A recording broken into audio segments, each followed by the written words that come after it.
She was right behind me.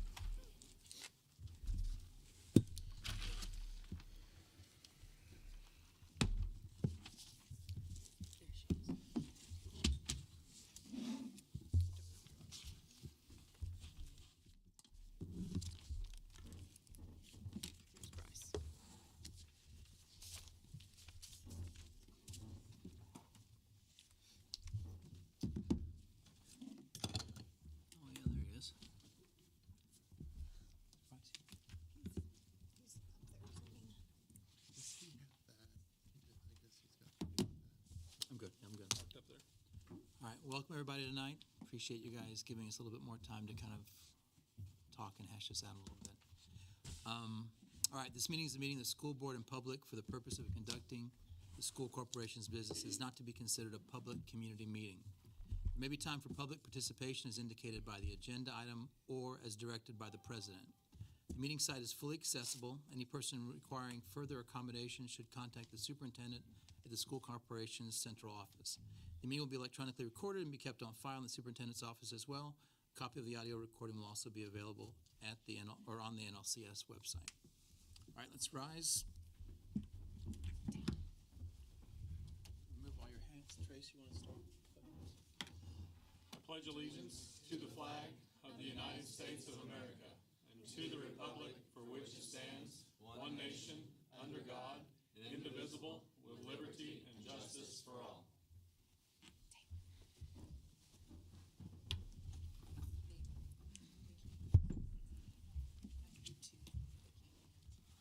Do you have any persons to address the board? You have the cards.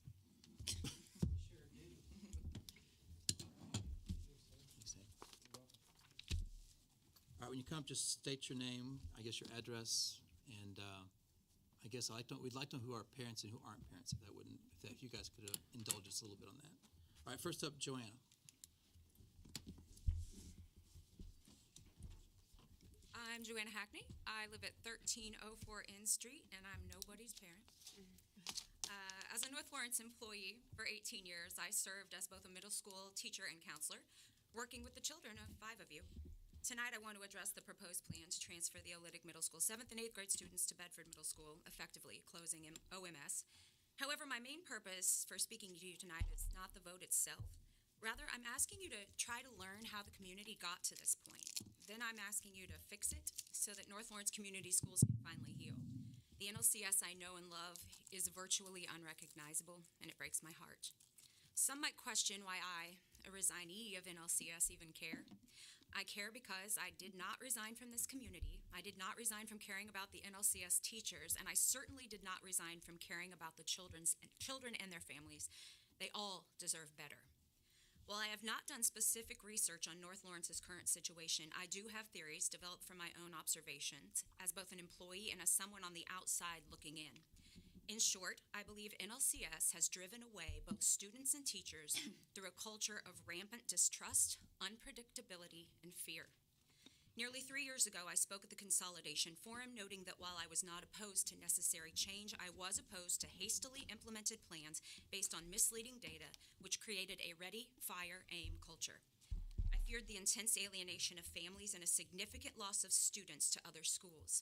Eventually, families were so passionately moved that they had the motivation to start 2 successful schools that, with other corporations, have taken away a devastating percentage of NLCS students. Last year, I spoke at an NLCS board meeting, noting that if I, an NLCS employee whose life calling was to support our children and families and North Lawrence itself, felt downtrodden enough to leave our corporation, an onslaught of resignations, many far more impactful than mine, was on the horizon. Ultimately, the volume of teacher resignations has led to the unfathomable recommendation to close a school 4 days before its adolescent children take a step inside. I believe ready, fire, aim culture has gotten us here. Insensitivity to the opinions and the potential of the people of Lawrence County has gotten us here. Building fences instead of bridges has gotten us here. Labeling employees as disgruntled and outraged and cultivating an environment of unpredictability has gotten us here. Please find the problem and solve it. As a board, you have not made the plans that have caused this community to find itself in what seems like absolute lunacy. However, this community now looks to you, the board, for your courageous help. The only thing necessary for the triumph of evil is for good people to do nothing. I want NLCS to heal, recover, and flourish. I believe it can, but it is up to this board to oversee it. Don't do nothing. Find the problem, solve the problem. Be the board that stops the chaos and brings peace back to the children. History and I will thank you. Thanks, Joanne. Thanks, Joanne.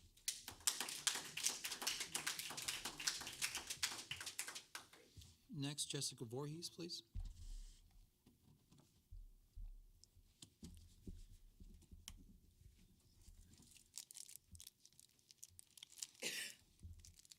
Hello, my name is Jessica Voorhees. I live at 2697 Harrisburg Road in Springville, Indiana. Good evening, board members, parents, and community members. My name is Jessica Voorhees. I'm a parent to an 8th grader at Olynyk. Sorry. I am the fire chief at the Perry Township Volunteer Fire Department. I am here to speak to you about 2 different items. First, I do not give my support to closing Olynyk. Just yesterday, I looked on the job postings and I saw no job postings for teachers at Olynyk, and I don't understand that. I feel that our school system is in the shape it is because our superintendent has failed at his duties and has fostered a very negative environment for our teachers, our faculty, our students, our parents, and our community. Secondly, I ask this board, are you in support of Mr. Mungle's tactics in trying to keep Springville Community Academy from opening? With the critical staffing issues, should his focus be on NLCS schools instead of a small rural charter school? Mr. Mungle and this board's actions are what have pushed parents to remove their children from North Lawrence, and they're not coming back. On 7/21, Mr. Mungle was at Springville. He was meeting with fencing contractors to put up unnecessary fencing that is just to restrict access to the school. These fences would block the fire department's access to the back and east side of the school, as well as block one of our fire hydrants that we use often. On the day of the meetings at OMS, he was making phone calls to try to stop the openings of SCA. Shouldn't he be more focused on this school system with critical staffing issues that he is being paid to run instead of trying everything to shut down the school that he didn't want? These actions seem childish and vindictive. It's like a child who didn't want a toy but would rather break it than let someone else play with it. Thank you for your time. Thank you. Thank you.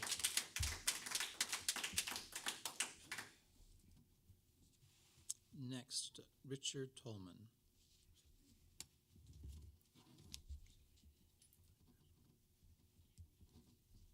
Hi, Richard. How are you? Good evening. Mr. Burgess, I knew your dad.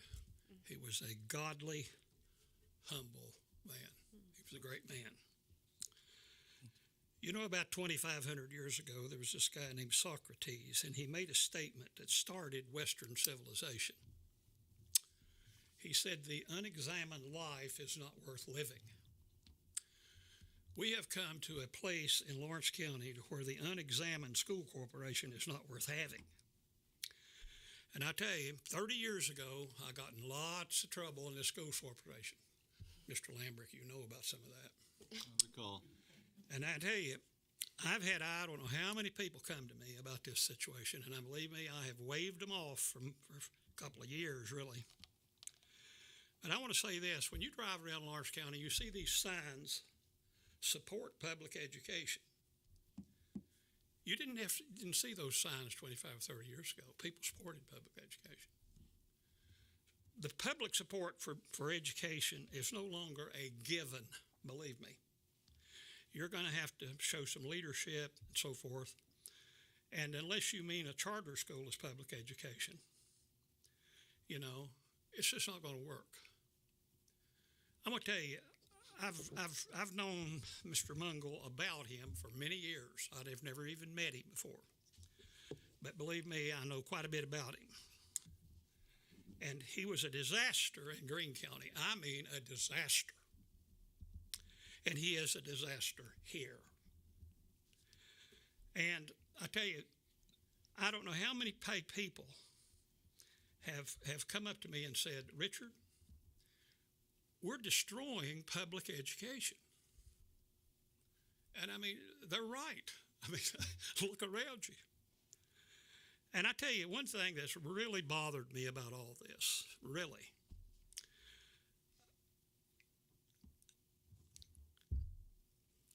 I've had I don't know how many people come up to me and tell me, they say, Richard, when you meet Ty Mungle, there's two things he's going to tell you. That he has a doctor's degree and that he's Steve Ferguson's stepson. I was trading cattle with Steve Ferguson 50 years ago, and he was a straight old boy right down the line, I'll tell you. But I'm just going to say to the school board, not very many people love you enough to tell you the truth. Now, tonight I'm telling you the truth. Things are not good. And I want to tell you, it takes more than having a doctor's degree and having a man like Steve Ferguson as your stepfather to run a school corporation.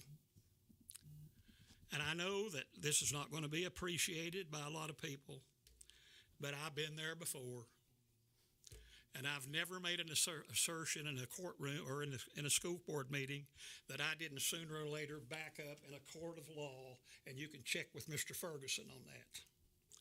Thank you very much. Thank you.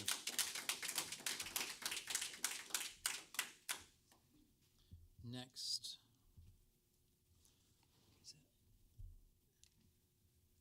Smale is the last name. Kyle. Kyle? Sorry, Kyle. What's it? Kyler. Okay, that's it. It's an R. There we go. Sorry, thought that was an S. Sorry about that. Appreciate that. My name is Kyler Smale. I live at 130 Berninger Drive. I'm a father of 3 small boys that hopefully one day will go to Old Lake Middle School. I was the last graduating class of Old Lake Junior High, and I graduated from Bedford North Lawrence High School back in 2009. I stand here today because I'm a concerned parent. Things aren't what they used to be. The school's not what it used to be. We shouldn't have to have law enforcement in a school. And we shouldn't be worried about putting fences around other schools. Instead, we should decide, where do the politics end and where does the children's well-being begin? That's all I have to say. Thanks, Kyle. Thank you. Sorry for getting your name wrong, Kyler. Happens to me a few times here and there. Me too. All right, Kurt Godleski.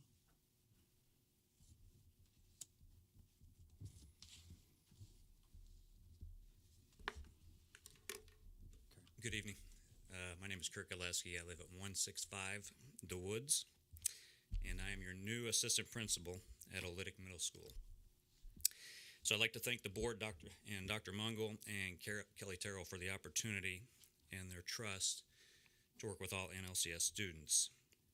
I would have shared my thoughts the other night at the parent meeting, but there was a lot of emotion behind the discussion, and I get it and understand why individuals are emotional in regards to this. Because I too have emotions surrounding OMS, because I grew up in Olytic. I went through Dollins and OJHS some 44 years ago. Hate to date myself, but I did meet my wife there while in second grade at Dollins, and a little over 9 years ago I had the opportunity to work as their principal. So I too have some emotional attachment as a parent of that building. However, after listening and reflecting on Tuesday's meeting, I have chosen to be here as a voice and an advocate for the parents, students, staff at OMS. My wife obviously does not want me to be here, but if I'm going to commit to caring for and educating all of our students, these items I bring forward must be considered now and immediately going forward. As educators, we are committed to providing opportunity for all of our students. If OMS was fully staffed this school year with one teacher for each core and related arts class, we would not be able to meet all of our students' needs. Due to small enrollment, we can only have one teacher per subject. For example, one teacher teaching both 7th and 8th grade, numbers only allow for a small number of sections, which limits our capability to offer high ability and remediation sections. I've heard the argument, why did we not redistrict our middle school students? Or why was busing not offered from BMS to OMS? This is a legitimate question. The simple answer is this, that if we divide all of our middle school students, neither school would have enough students to allow teachers to collaborate in PLCs and offer the course options I discussed previously. Had we equally distributed students between both BMS and OMS, we would then have put every middle school student into a model which lacks teacher collaboration and differentiated course offerings. That's why having one location with a sizable enrollment, allowing our teachers to collaborate to work the miracles they do with our children was critical. It is not possible to fully staff 2 middle schools in our community of our size with a nationwide teacher shortage. With no available teachers, the best we would be able to provide the middle school students in this building is virtual learning, monitored by substitute teachers, for which we also have many openings. Nationwide data shows that putting students in front of a computer screen during the pandemic was detrimental to their learning, and we have several students who are working below grade level due to this. With our current model of PLC, or professional learning communities, we have the ability to identify those students and collaborate to address their learning needs. This collaborative model allows teachers to meet all student needs. Outside of traditional learning, teachers also work to sponsor social activities, such as school dances, student council, extracurricular activities, such as clubs and athletics. There is no computer screen that can replace the wonderful, engaging things a certified teacher can do for both in and beyond the classroom. We have all heard the argument for smaller class sizes at OMS, and yes, there will be more students at BMS, but there will also be more teachers, which will allow class sizes to be similar and an opportunity for teams and teachers to collaborate. Having one teacher per subject area, covering both 7th and 8th grade with no content collaboration, is the model for our competition in Fayetteville and Springville. I know what LCIS 7th and 8th grade iLearn test scores are. They are less than 10% for the 7th and 8th grade students to pass ELA, and not one of their students in 7th or 8th grade pass math. The charter school model is not successfully serving the students of our community, strictly from an educational perspective. This worries me for our students transitioning from charter schools to public schools. It's one of the many reasons why I believe in public education system, where tonight we can come together and we can make positive decisions to create the best student-centered environment for all NLCS middle school students. In closing, I choose to view this as an opportunity for NLCS. I urge you, be proactive and be ready to do what is necessary for all our students. This is on our doorstep now, and it's knocking loud and clear. We must work together and plan together. You must put aside your political agenda. You want to make a difference, help us educators plan. Help us grow into a district where teachers want to work in NLCS because of the wonderful things we are able to do for students. Your vote tonight and the immediate future on such topics will be a clear indicator of what you morally stand for. It truly takes a village to raise a child, wise elders to guide us down that path. So I urge you, please do not leave any of our children behind. Allow our incredible staff and administrators to do what we love, and allow all of our students across our district to reach their full potential. Thank you for your time. Thank you. Next, Lacey.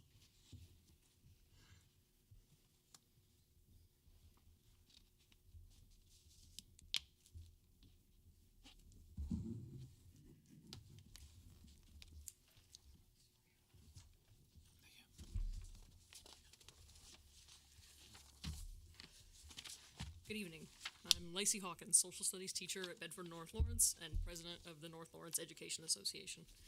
I wanted to speak to the board this evening about the difficult realities facing our students, teachers, and community. Our agenda tonight consists of one issue, a decision about how to best educate the approximately 124 7th and 8th grade students currently enrolled at Olytic Middle School. Running a school with low enrollment is already a challenge, but now we face the added challenge of having a slate of open positions to teach these students. I know that many in the community are concerned about how we arrived at this point and want to do what we can to address these problems. My role as association president puts me in contact with schools and teachers around the state. Many of the issues we face are not unique to North Lawrence. The Indiana State Legislature has been clear about their efforts to force schools to be more fiscally responsible, which has resulted in tightening school budgets and forcing schools to take drastic consolidation measures. While it may seem like North Lawrence is the only school facing these issues, the reality is we are not. Many Indiana school districts saw the writing on the wall and got ahead of these problems by undertaking consolidation as soon as the funding changes were implemented in 2012. For example, Rockville and Turkey Run consolidated in 2013. School City of Hammond began their consolidation in 2019 and is now significantly boosting pay for all of their employees. Meanwhile, North Lawrence chose from the beginning not to worry about how badly these funding changes would affect our budget. We made do with the funding cuts by freezing employee salaries and by spending out of our rainy day fund. A decade later, we are paying for that decision. We kicked the can down the road, and we have come upon it again. While many other schools are reaping the benefits of their painful consolidations, we're a decade behind and going through it seemingly alone. After our painful and desperately necessary consolidation in 2020, we were hit with a second challenge that has been more unique to North Lawrence. We made the difficult decision to close buildings to cut our cost, and then saw 2 of these buildings seized by charter schools who will pull their funding from the same limited budget as NLCS. Anyone wondering how we got here tonight needs to know these things.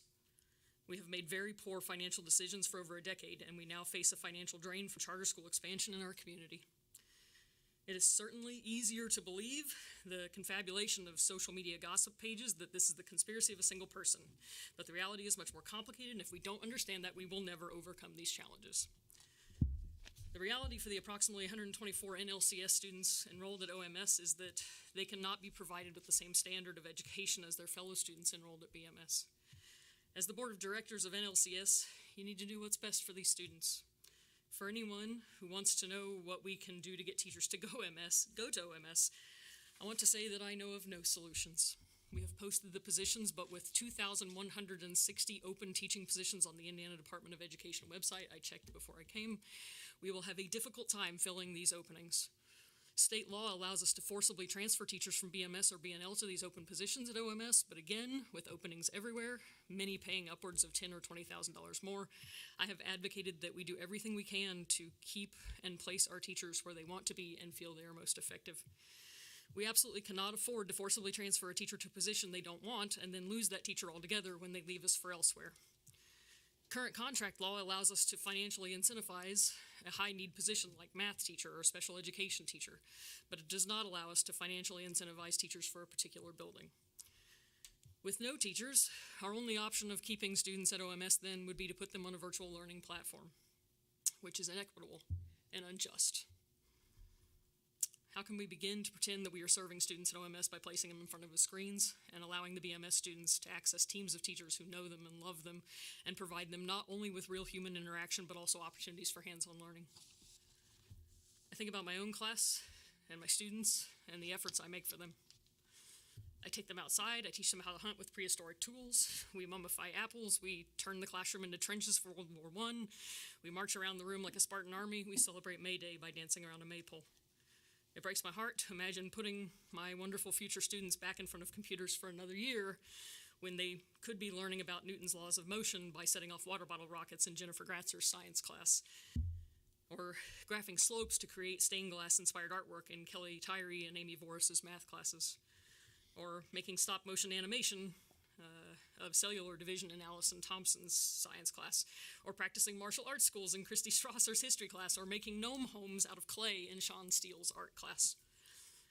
You have a decision before you tonight, one that may be emotionally difficult, but not one that is a lose-lose proposition.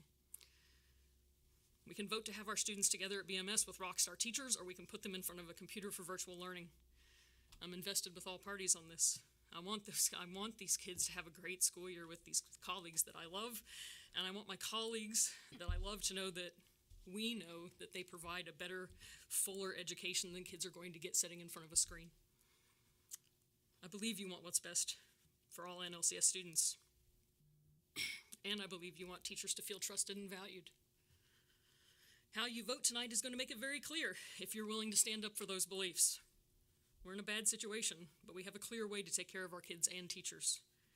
I'm asking tonight that you let my colleagues at BMS rise to the occasion and welcome our kids from OMS into a building where they will be loved and protected and advocated for and given an amazing education. Thank you. Thank you, Lacey. Thank you.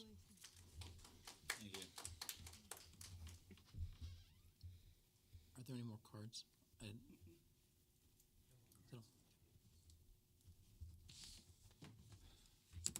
Dr. Mungle? Mr. President or Board, if Mrs. Dayton, I know we were going to have her just share a little bit information. I know a few of you were able to attend the meeting at Olytic, but just a few brief slides that were shared at the meeting at Olytic for each of you. Why we're here, we're asking you, the board, to approve the transition of the 7th and 8th grade students at the Olytic campus to Bedford Middle School for fall 2022. Mrs. Terrell spoke to this much more eloquently than I probably will, but what she has done this summer, and she expressed how she felt every time she opened her email or got a phone call, it was someone requesting a transfer or their resignation. And so what we have done is we have posted positions, and just to speak to the postings, even for elementary, we have just posted an elementary education teacher. We don't have it posted for any specific building, just because we have building openings at all of our buildings. So in the same aspect, we have posted for middle school. We have followed up with other candidates asking, maybe they took this as a first pick. Was there a second choice that you didn't hire, and could we interview them? We've contacted universities, talking with student teachers, asking for flexibility if that was an option. We have explored taking teachers from other buildings to cover positions, and also cross-checking applicants with the state to inquire if they're licensed in other subject areas. So if they're applying for one position, we just make sure they're not licensed in other positions that we might be able to offer or have openings in. Currently, with allowing the decisions of the teachers to move to the positions that they desire, there is one elective teacher at the Olytic campus that is allowing the English language arts teacher to transition to the opening that was just recently created at the high school, where he is able to teach dual credit and is also the wrestling coach.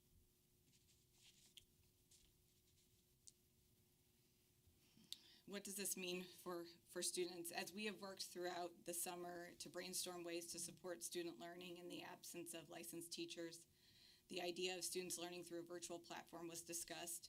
However, virtual learning was not successful for our students during the pandemic and is not something we would advocate to replicate. Even when students were brought in person and completed work at their own pace through recorded lessons, they struggled. Students struggle when they do not have an in-person content area teacher to support them in their learning. Without specialized content experts guiding our students, they will likely fall behind. Again, as educators, this is not an option we would advocate for, but would be the reality if the Olytic 7th and 8th grade students stayed on the campus. Substitutes would be placed in the classroom to start the year that do not have an adequate background to support student learning as a long-term solution.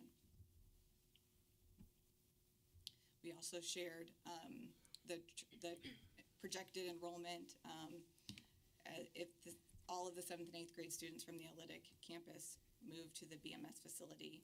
The projected enrollment would be 571, and before consolidation in 2020, Bedford Middle School had 619 students.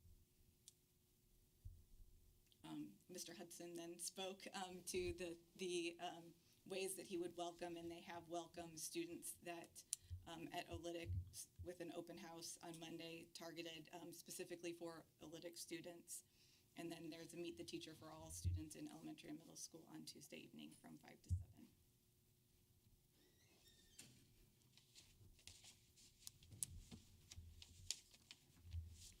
Any questions? I don't have any questions, but I would like to make a statement. And I'm not good at statements, but, I voted not to close this building 2 months ago. If I knew where we're at then, I would have voted the other way. I thought we had a chance. I thought we could keep it together and staff that building and do a good job. I don't think we can. I think it's terribly unfair for us to keep that building open and put those 124 kids in front of a computer screen. My kids went to BMS. They got a good education. It's a good place. I just think this needs to be done. It's terrible timing. Everybody here will agree this is terrible timing. But to bus those kids 3 miles to what's a really good school, I just think it's a no-brainer. So that's my opinion.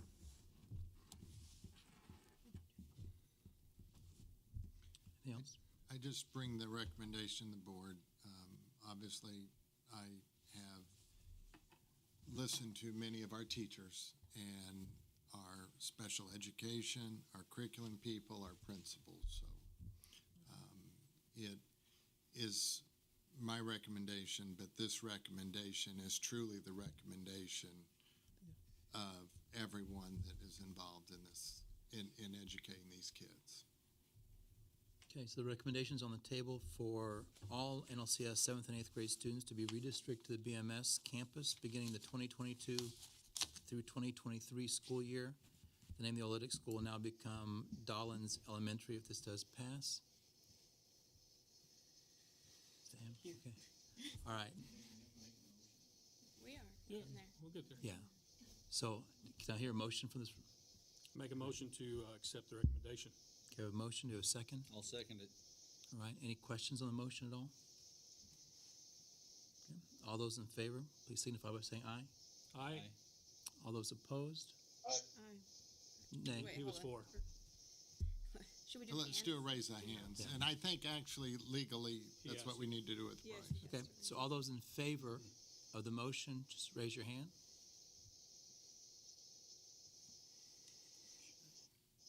Can he hear you? I don't know. Can you hear me, Bryce? Bryce, Can you hear me? can you hear us? Yeah. Okay. Okay. Can you raise your hand? Can you raise your hand? All right, say it again. All those in favor of the motion of closing Olytic Middle School and transferring the students to BMS, signify yes by raising your hand. Okay. All those opposed? Okay. So it's a 3-3 vote. So that means that the motion does not pass. Now, it does allow the students still that want to go to BMS can go to BMS. It doesn't close the transfer if they want to transfer. Those who want to stay at OMS can stay there for the time being, and we will work on something to help those children. However, if you do choose to send your kids to BMS, that is perfectly fine. So this does not mandate that all, because there were some students obviously that have already enrolled in BMS from OMS. If they choose to do so, they can do so. That's to you, between you and your family members. Anybody want to say anything at all? All right. Anything else? Is it fair to say, I assume that I just want some clarification so everyone knows this, we will, to the best of our ability, I guess, input from the board, but that it will be ad mentum and asynchronous I think that learning? we are interested, those of us who voted, the three of us at least, and probably everyone now, that we are willing to look at all possible solutions. That we're, I don't think we know what the end solution will be that these kids will be experiencing, but that we're open to looking for other possible solutions to have a better situation at Olytic. We want to encourage, like retired teachers, if they want to step in and help out, we need help. I mean, it's obvious we need help. If they want to, come out of retirement for a little while, that would be great. if there's teachers that are teaching at other schools, want to give up their prep periods to go teach at OMS to help out. This would be the time to step up and help out so we can make this work for the kids at OMS. Ty, if parents and children make a decision one way or the other, and they decide, at what point could they, let's just say the kids, they decide to send their kids to BMS, and then they feel like the class sizes are too big, or for whatever reason they like to go back to OMS. Is there a time frame that they must make that decision in? And vice versa, by the way. If people go to OMS and don't like the virtual learning platform and want a more one-on-one education with teachers. I would have to talk to the building principals, counselors, and I think try to decide what type of guidelines that we would put in place. Obviously, every transfer has to be approved, but I would just not giving it any thought, and I would definitely want their input. Right. I know we can't have students just it's hard, and it was definitely a challenge during COVID, and with everything that we learned from COVID, we had many students that were not doing well, and that we had hoped or encouraged to come back to school, so we could provide more instruction so those students would not fall behind. But at times we were surprised that because the students wanted to continue to do that, that's what they did. Right. And this is a little different, we do have to say, because with COVID, they were at home. They were at home. Everybody wants to stay home. I want to stay home. Yeah. If I could work from home, I would. But they're going to still be going to school every day, and they're going to be in a classroom every day. They're going to have supervision all day, every day. And so, I mean, there is that difference. There is going to be someone keeping them. I'm not saying parents were keeping them on task, but I know parents had to work, or parents had multiple children. They were all trying to homeschool.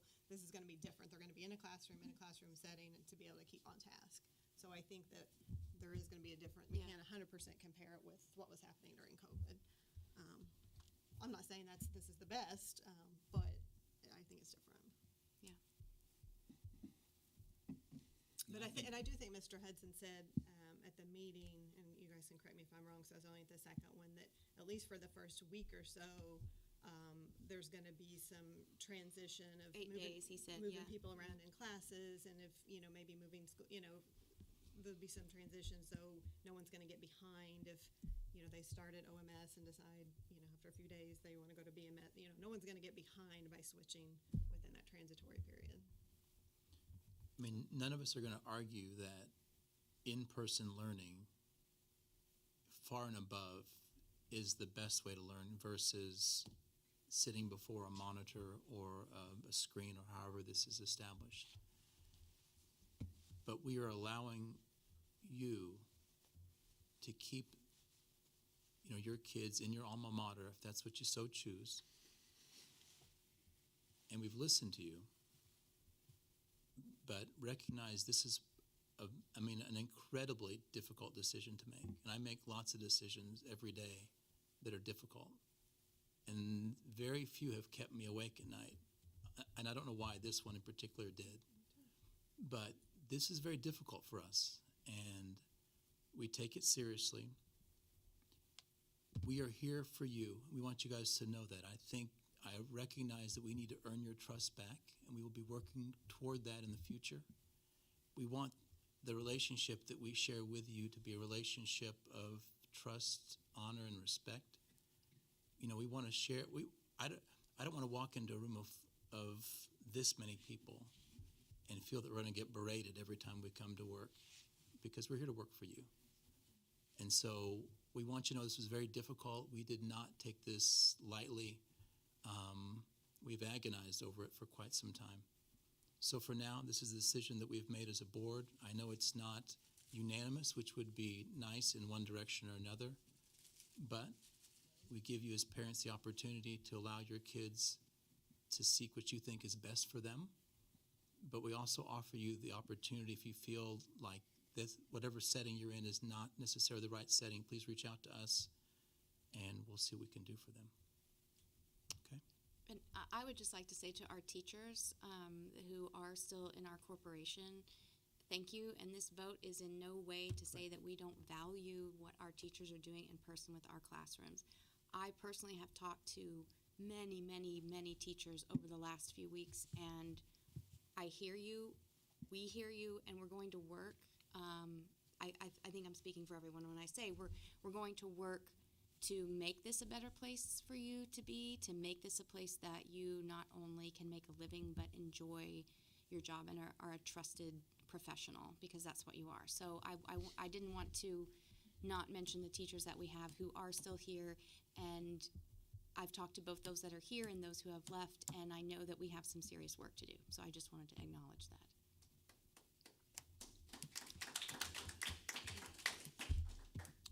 If there's nothing else to say, then our meeting's adjourned. I have to make a motion to adjourn. Oh, sorry. So moved. Motion to adjourn. So moved. All right. Aye. All in favor? Aye. The meeting is adjourned. Thank you.